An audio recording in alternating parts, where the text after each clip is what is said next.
पत्रिका टीम एक बार फिर योग गुरु स्वामी महेश योगी के साथ जुड़ रही है। स्वामी महेश योगी का सपना रहा है और वो सपना अपना संकल्प है, सपना नहीं बल्कि संकल्प है, जिसको पूरा करने के लिए वह 53 दिन से लगातार जुड़े हैं।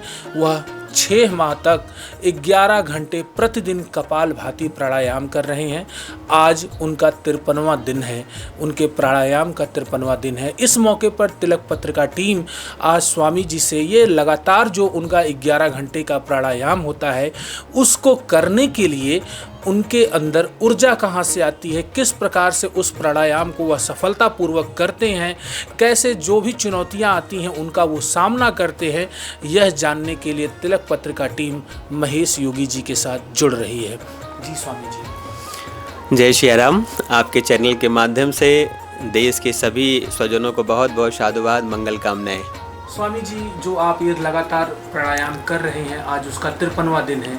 इस प्राणायाम को 11 घंटे, जो कि एक कठिन समय होता है, लंबा समय है, इसको पूरा करने के लिए आपके अंदर ऊर्जा कहाँ से आती है? मैं सिद्धपीठ श्री हनुमानगढ़ी में श्री हनुमान जी की पावन चरण स्थली में बैठ करके हमारी ये साधनाएं चल रही हैं और हनुमान जी ऊर्जा के पुंज हैं, अष्ट सिद्धियों के दाता हैं, तो उनकी चरणस्थली में तो ऊर्जा कम हो जाए ये संभव ही नहीं है।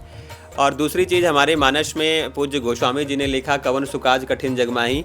तो इस धरती पर कोई कार्य ऐसा नहीं है कि जो साधना के परिप्रेक्ष्य में बैठ करके की जाए और पूर्ण न हो। लेकिन साधना आती जो है, ऊर्जा आती कहाँ से, ये प्रमुख विषय है। क्योंकि परिकल्पना ये है कि मैं तो साधक हूँ, तो मेरी साधनाएं चल रही हैं, लेकिन जन मानस को अगर ऐसे कार्य करने हैं तो उनको भी साधना में आनी चाहिए। और जब हम सही दृष्टिकोण में साधना करते हैं तो हमारे अंदर स्वयं से ऊर्जा पल्लवित होती है। और इसके लिए केवल साधना में बैठ जाने से नहीं होता है। जिस तरह से अगर हम देखें कि हम ध्यान को में केंद्रण करके ध्यान को बैठते हैं, तो जब हमारा मन शक्ति ईश्वर के परिप्रेक्ष्य में नहीं होगा, प्रकृति के परिप्रेक्ष्य में नहीं होगा, तब तक हम ध्यान केंद्रित नहीं कर सकते। और ध्यान को केंद्रित करने के लिए हमारा लक्ष्य निर्धारित होना चाहिए, संकल्प सिद्ध होकर के बैठना चाहिए। संकल्पनाओं के साथ जब लक्ष्य का निर्धारण करके हम बैठते हैं तो हम अपने ध्यान को केंद्रित कर पाते हैं। और केंद्रित करने के लिए भी एक महत्वपूर्ण विषय ये है कि हमें ध्यान केंद्रित कहाँ करना है, किस उद्देश्य के लिए करना है। जब ये क्लियरिफिकेशन होता है तब हमारे ध्यान लग जाते हैं। जैसे सपोज़ कि अगर आपको मेरे पास आना था तो कन्फर्म था कि यहाँ साधना स्थली तक पहुँचना, तो आप आ गए। लेकिन आप घर से निकलते और पता ना होता तो शायद भटक जाते। आज जो हमारी ये कपालभाति की साधना चल रही है, आज 53 दिवस पूर्ण हुए हैं और श्री हनुमान जी के चरणों में 53 लाख कपालभाति पूर्ण हुई है। क्योंकि 11 घंटे प्रतिदिन कपालभाति का मेरा संकल्प है और प्रतिदिन 1 लाख कपालभाति करने का संकल्प है। मेरी संकल्पना ये है कि भारत ऋषियों की भूमि है, भारत संतों की भूमि है और हमारे एक एक ऋषियों ने स्वयं में भारत बन करके दुनिया का नेतृत्व किया और उन्होंने अपने तप अनुसंधान के बल पर भारत को विश्वगुरु बना दिया। तो हम जो उनकी प्रेरणा है, जो उनकी शोध और अनुसंधान है, जो हमारे ऋषियों की बताए हुए सद्मार्ग हैं, उस पर अगर हमारे युवा चलना शुरू कर दें तो भारत का एक एक युवा स्वयं में भारत बन करके भारत का अभ्युदय कर सकेगा। लेकिन उसके साथ साधना बहुत आवश्यक है। आज मैं करीब 7 वर्षों से इस साधनाओं को लेकर के मेरा शोध चल रहा था और अभी तक मैंने 4 चक्रों पर डीपली अध्ययन किया है, जिसके बारे में मैं आज आपके चैनल के माध्यम से बताना चाह रहा हूँ।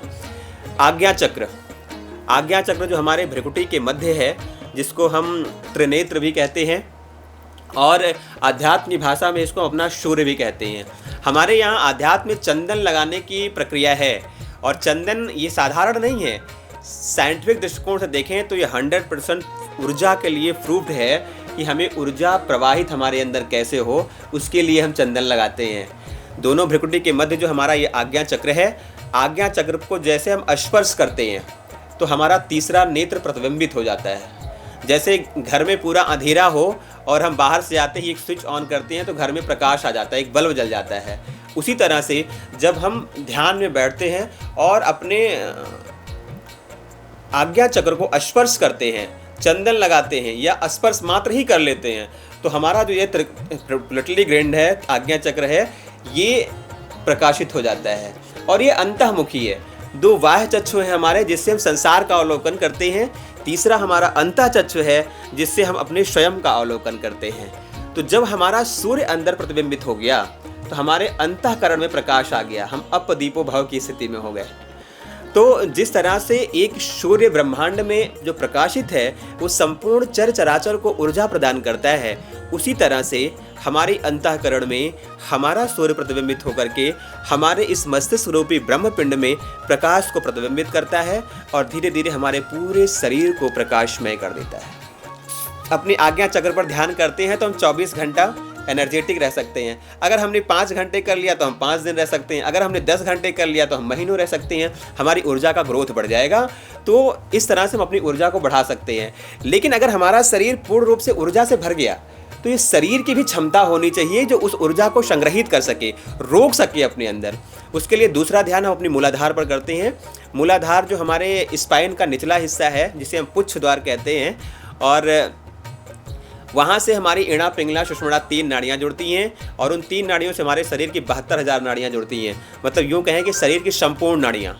अब आप परिकल्पना करिए कि एक डॉक्टर अगर हम बीमार हैं तो हमारी एक नाड़ी को पकड़ता है और हमारे शरीर की व्याधियों को पकड़ लेता है और वो हमको एक मेडिसिन दिया, मतलब ऊर्जा दे दिया, और वो हमारे अंतःकरण में गया, वो खुला और वो वाष्प बन करके नाड़ी तक पहुँचता है। हमारी अवरुद्धियाँ खत्म हो जाती हैं, हम चैतन्य अवस्था में हो जाते हैं। ये हमारा एक डॉक्टर अपनी मेडिसिन से कर दिया, मेडिसिन रूपी ऊर्जा से। अब आप परिकल्पना करिए कि जब हम अपनी आज्ञा चक्र पे ध्यान में हैं और अपने इस सूर्य के प्रकाश को मैंने मूलाधार पे ला लिया। अब मूलाधार पर ध्यान करने मात्र से हमारी मूलाधार एक्टिव होती है और वहाँ से जो उसकी ऊर्जा है वो हमारे 72,000 नाड़ियों तक प्रवाहित होती है। तो एक साथ हमने 72,000 नाड़ियों को ऊर्जा दे करके 72,000 डॉक्टरों के बराबर काम किया।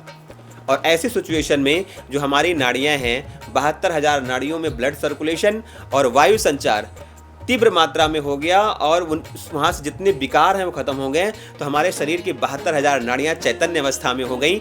वो ऊर्जा की ग्राही होती हैं और ऊर्जा को जब वो प्राप्त करने लगती है तो हमारे शरीर की एक एक नाड़ी सक्रिय अवस्था में होती है। तीसरा ध्यान अनाहत पर होना चाहिए। अनाहत पर जब हम ध्यान करते हैं अपनी हृदय स्थली में, ये हमारा संकल्प का ध्यान होता है। जो भी हमने अपने हृदय में संकल्प ले लिया कि हमें ये कार्य करना है, हमें राष्ट्र के लिए उत्थान करना है, हमें राष्ट्र की विचारधारा को इस तरह से प्रतिबिंबित करना है, तो हम जब हमने संकल्प लिया तो वो संकल्प हमारा इतना प्रबल हो जाता है कि वो हमारी 60,000 नाड़ियों की जो ऊर्जा है, अब आप परिकल्पना करिए 60,000 नाड़ियों की ऊर्जा हमारे 60,000 सैनिकों के बराबर हो गई। तो इतनी प्रबल ऊर्जा जब हम लेकर के अपने हृदय में बैठ जाते हैं तो मुझे लगता है कि मेरी ऊर्जा रूपी 60,000 लोगों की सेना पीछे खड़ी है। तो वो साहस हमारे अंदर होता है, वो संकल्पनाएं होती हैं। और जब हम संकल्प लेते हैं हृदय से तो ये मेरी आत्मस्थली है, जिसको हम आत्मा कहते हैं, और आत्मा की कनेक्टिविटी परमात्मा से होती है। जिस तरह से भौतिक शरीर में भौतिक पिता और भौतिक पुत्र का कनेक्टिविटी होता है, भौतिक पुत्र की सारी आवश्यकताओं को भौतिक पिता पूरा कर सकता है जो उसे चाहिए। तो ये आत्मा है मेरी, आत्मिक जो है आवश्यकताओं की पूर्ति आत्मा का पिता जो परमात्मा है वो पूर्ण करता है। दोनों का एक परस्पर संबंध, दोनों का डीएनए जुड़ा हुआ होता है। तो हम जो आत्मा में संकल्प लेते हैं उसकी पूर्ति की जिम्मेदारी ईश्वर के प्रति होती है। मैंने ईश्वर को समर्पण कर दिया है। तो जब हम अनाहत पर ध्यान करते हैं, संकल्प का ध्यान, जैसे किसी आप बोझ को उठाइए और जब तक श्वास बंधा है तब तक आप उठा सकते हैं, श्वास छूटा तो गिर गया। उसी तरह से जब हम संकल्प का श्वास भर लेते हैं अंदर और चेतना में आ जाती हैं तो हमारी संकल्प की साधनाएं पूर्ण होती हैं, जो भी हमने संकल्प ले लिया। अब चौथा ध्यान ईश्वर के पर, सहस्त्रार्थ पर होना चाहिए। सहस्त्रार्थ जो है वो हमारा ये शिखा, जहाँ हम शिखा बांधते हैं, शिखा भी बांधना हमारा साधारण नहीं है, ये भी साइंटिफिक है, 100% विज्ञान से प्रूव्ड। जब हम शिखा बांधते हैं, हमारे ऐसे 32 ऐसे मैग्नेट पॉइंट यहाँ पर होते हैं जो प्रकृति को कनेक्ट करते हैं, परमात्मा को कनेक्ट करते हैं। तो हम जब भी शिखा को अपने स्पर्श करते हैं तो जाने और अनजाने में हमारे सारे पॉइंट दब जाते हैं और ना चाहते हुए भी प्रकृति से हमारी कनेक्टिविटी हो जाती है। ये बहुत बड़ा शोध हमारे पूर्वजों का था कि अगर जो हमारा बच्चा ज्ञानी है, जो हमारा युवा साधक जो नहीं जानता है, वो भी जाने अनजाने में अपनी शिखा को स्पर्श करे और प्रकृति के वेव से कनेक्ट हो जाए। अब परिकल्पना करिए कि जैसे अभी मैंने अनाहत की बात बताई कि अपने हृदय में हम क्या नहीं कर सकते। थोड़ी देर के लिए हमारे घरों में टेलीविज़न हुआ करता था और टेलीविज़न पे जब चित्र नहीं आते थे तो हम एक एंटीना घुमाते थे। वो इस एंटीना को घुमाने का मतलब क्या था कि जो अंतरिक्ष में हमारी सैटेलाइट है, उस सैटेलाइट से हमारे एंटीना की तरंगें मैच कराती थी और जब वो तरंगें मैच हो जाती थी तो जैसे मैच होती थी वो तुरंत हमारे टेलीविज़न के स्क्रीन पर चित्र आ जाता था, और वो चित्र वही आ जाता था जो हम अपनी मेमोरी में सोच रहे हैं। मतलब जो हम चाह रहे हैं वही चैनल हमारा रिमोट हमको टेलीविज़न पे दिखा रहा है। ये हमारी बनाई हुई एक डिवाइस और एक बनाई हुई सैटेलाइट की ताकत है कि मेमोरी को हमारी ब्रेन को एंटीना पकड़ रहा है, एंटीने की जो है तरंगों को सैटेलाइट पकड़ रहा है, सैटेलाइट की तरंगों को टेलीविज़न पकड़ रहा है, और वो हमारी मेमोरी को पकड़ करके चित्र दिखा रही है। अब आप परिकल्पना करिए कि प्रकृति की बनाई डिवाइस है, और प्रकृति की बनाई हुई डिवाइस हमारे सैटेलाइट के ऊपर जो प्रकृति का बनाया हुआ, परमात्मा का बनाया हुआ सैटेलाइट ब्रह्मांड है, ये चेतना हमारी उस सैटेलाइट से कनेक्ट हो जाए तो अपने अंतःकरण में, अपने हृदय स्थल में हम क्या नहीं देख सकते और किन आवश्यकताओं की पूर्ति नहीं कर सकते। ये हमारी प्राकृतिक ताकत है, ये हमारे वेव की ताकत है। तो ये तब संभव हो सकती है जब हमारी एंटीना जो है सक्रिय अवस्था में हो जाती है। हमारे ये 32 पॉइंट्स जो हैं ये सक्रिय अवस्था में होते हैं। तो जब हम चौथे ध्यान में होते हैं, अपने सहस्त्रार्थ के ध्यान में होते हैं, तो हमारी जो वेव है वो यहाँ से प्रस्फुटित होती है और प्रकृति के वेव में विलय हो जाती है। तो प्रकृति क्या है? प्रकृति समुद्र है, प्रकृति सागर है, और हम एक नदी के भांति जब सागर में पहुँच जाते हैं तो हम अनंत हो जाते हैं, और हमारी अनंतता इतनी प्रबल हो जाती है कि हम स्वयं में समुद्र हो जाते हैं। और एक नदी समुद्र के रूप को धारण कर ली तो उसके अंदर अथाह जल हो जाता है, अथाह शक्ति हो जाती है, अथाह परिकल्पनाएं जन्म लेती हैं। वो ना चाहते हुए अनंत नदियों को जन्म दे सकता है।